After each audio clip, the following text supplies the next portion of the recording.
સુરતમાં આવનાર બકરી ઈદને લઈ શાંતિ પોલીસ સતર્ક બની ગઈ છે। ત્યારે બકરી ઈદ નિમિત્તે કોમી એકલાસ જળવાઈ રહે તે અનુસંધાને લિંબાયત વિસ્તારમાં શાંતિ સમિતિ બેઠકનું આયોજન કરવામાં આવ્યું હતું। આ બેઠકમાં મોટી સંખ્યામાં લિંબાયત વિસ્તારના લોકો જોડાયા હતા। બકરી ઈદના દિવસે કોઈ અનિચ્છનીય ઘટના ન બને તે અંગે પોલીસ સાથે ચર્ચા કરવામાં આવી હતી તેમજ લોકોને શાંતિપૂર્ણ રીતે તહેવાર ઉજવવા અપીલ કરવામાં આવી હતી।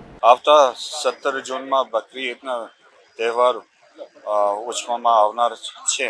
આ અનુસંધાને આજે લિંબાયત પોલીસ સ્ટેશનના વિસ્તારમાં શાંતિ સમિતિના સભ્યો સાથે એક મીટિંગ રાખવામાં આવ્યું અને આ મીટિંગ દરમિયાન પોલીસ કમિશનર સાહેબે જે આ તહેવાર શાંતિ રીતે જળવાઈ રહે તે માટે જે જાહેરનામા બહાર પાડવામાં આવેલ છે આ જાહેરનામાના અલગ અલગ પ્રકારની જોગવાઈના ડિસ્કસ કરવામાં આવ્યું અને શાંતિ સમિતિના જે સભ્યો છે એમને રિક્વેસ્ટ કરવામાં આવ્યું કે આ જે અલગ અલગ નિયમો જાહેર કરવામાં આવે છે આ છેક સુધી પબ્લિક સુધી પહોંચવામાં આવે અને આ સારી રીતે પાલન કરવામાં આવે અને કોઈ પણ તકલીફ અને કોઈ પણ પ્રશ્ન હોય તો તુરત જ પોલીસને જાણ કરવા માટે પણ એમને સૂચના કરવામાં આવ્યું અને આ મીટિંગમાં મોટા સંખ્યામાં હાજર રહ્યું અને સારી રીતે મીટિંગ પૂરા કરવામાં આવી।